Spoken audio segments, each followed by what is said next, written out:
This is a chat. Let's sit down, let's have a chat about London, when you can travel to London, what's happened in London, what's happened to me and why I've been gone for 2 weeks and everything else that's been going on.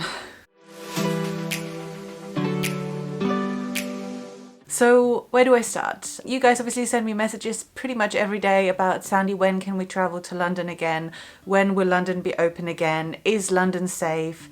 And what can we do? And I'm going to try and answer these questions as much as I can, bearing in mind that I'm not a politician or a healthcare worker or really anyone that decides anything. But I know a few things maybe more than you, and obviously I live in London, so I know a little bit more about if London feels safe. As I'm filming this video and as you're watching it, you will not be able to travel to London because you have to isolate yourself for 2 weeks wherever you're coming from. Now this might change tomorrow. I'm filming this video on the 21st of June, but right now in this very moment, wherever you're coming from, you have to isolate for 2 weeks, either at home or obviously if you're coming as a tourist in your hotel room. That isn't very fun, and that is also, I guess, enforced pretty strictly. So you will have to give your address to the person at the airport, and they will be doing spot checks, meaning if you're not at home or in your hotel and you get caught, you have to pay a massive fine. So right now you cannot come to London for that reason unless you want to spend it in a hotel room. But that also means for Londoners like me, we can't travel anywhere because when we want to come back, we also have to do the same.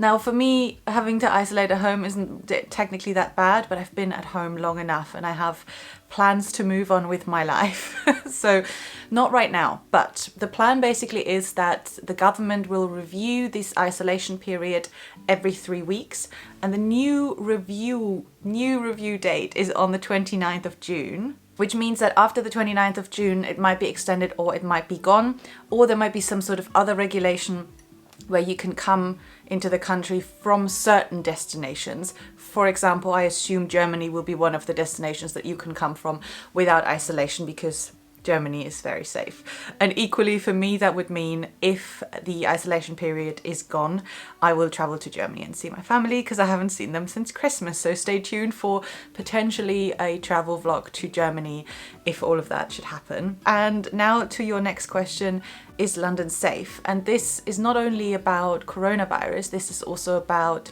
the Black Lives Matter 2 movement and some of the racist riots and protests that have happened in London. So I obviously live in central London. I live in zone 2 and I follow the rules. I haven't broken the rules, the lockdown rules, other than probably about 5-6 weeks ago where I was going for a 2-meter distance walk with Gertz, my boyfriend, and I was just very sad, so I gave him a hug. That was not allowed.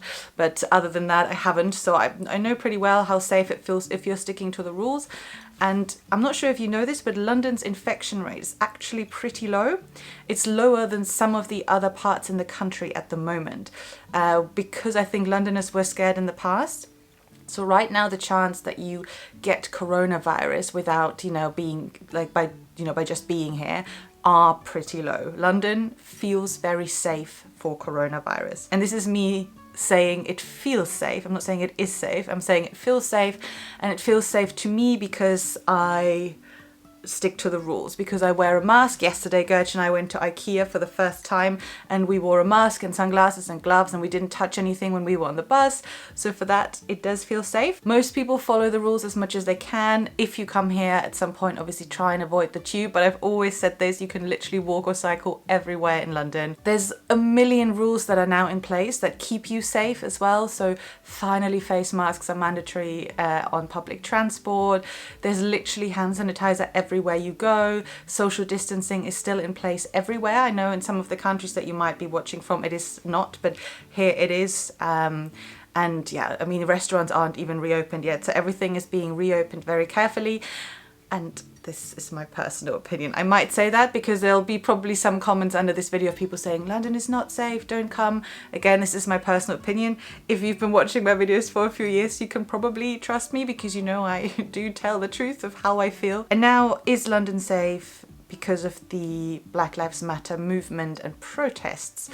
I want to say definitely yes. The Black Lives Matter movement in general is obviously something that I could make an entire different video about, but it is something super, super important. As you've seen in my messages on my channel the last few days, Black Lives Matter isn't only in the US, in case you were thinking that, it's also in the UK, and obviously London is also a super important place to fight for the rights and, you know, of black people, but also just to fight for Black Lives Matter and to make the voices of black people heard.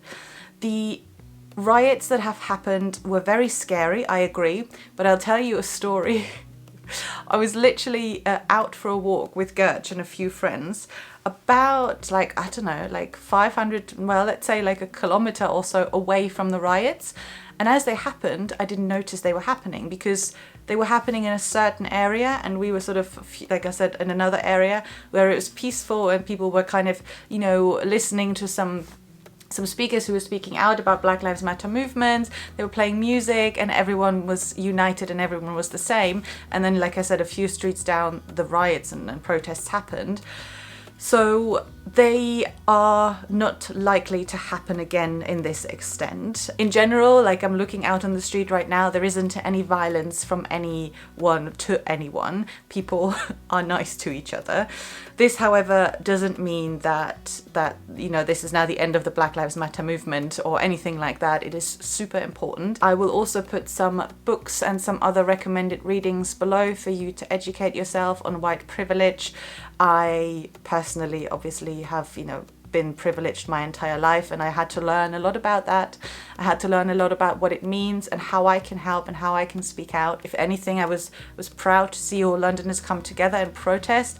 I obviously wasn't so proud to see the right-wing groups come, it was like a week ago now, to London and kind of protest the other way. So that was very hurtful to me, and it kind of shattered my image of London a little bit. If you've been watching my videos for a while, you do know that I live here partially because of London's diversity and because of the celebration of difference. And obviously seeing the right-wing people come to London, I felt very shattered. I always kind of saw London as a place where there's no space for people like that, and obviously they made themselves space last weekend, so it really was quite hard to see. But I know London is strong, I know black people are even stronger, and I know we can fight racism in this country, and I'm actually fairly positive about this now. This leads me on very nicely to my last point, which is why I have been offline and kind of the last 3 months and how it has affected me. I've never really talked about it. I've kind of just obviously let you guys kind of come into this bubble with me where I was been traveling from home and, you know, did some London vlogs and stuff. But some of you guessed that obviously a global pandemic against, you know, that stops people traveling had quite a negative effect on my personal mental health, but also my career. So I'm currently in the process of dealing with that. It's not very easy mentally and for me to be strong, but I'm doing okay as much as I can. I have amazing friends to support me, and most of my friends actually feel very similar because most of my friends also work as some form of travel consultant, travel blogger, travel vlogger, any of that. So yeah, we're all in this together. But because of that, I lost a little bit of strength to continue putting on like this happy face for you every day when I just didn't really feel like it. So I had to go away for a bit. Hope you understand. I'm trying to be positive. I'm trying to look out into the future of my London life. There's a few really big changes that will happen to my London life. I will tell you about these in due course, but there's a few changes I had to make to my life in London to kind of move forward and to get everything back in line. Yeah, I'm excited to share these with you, but this is for another video. For me, it's going to be a very big change, I'm not going to lie. For you guys, you're going to come along on the ride with me. Leave a comment below and let me know how you've handled 2020 so far, because it was not an easy one. I really love all of you for watching. I hope this gave you some useful information, and I will see you next week. Bye-bye.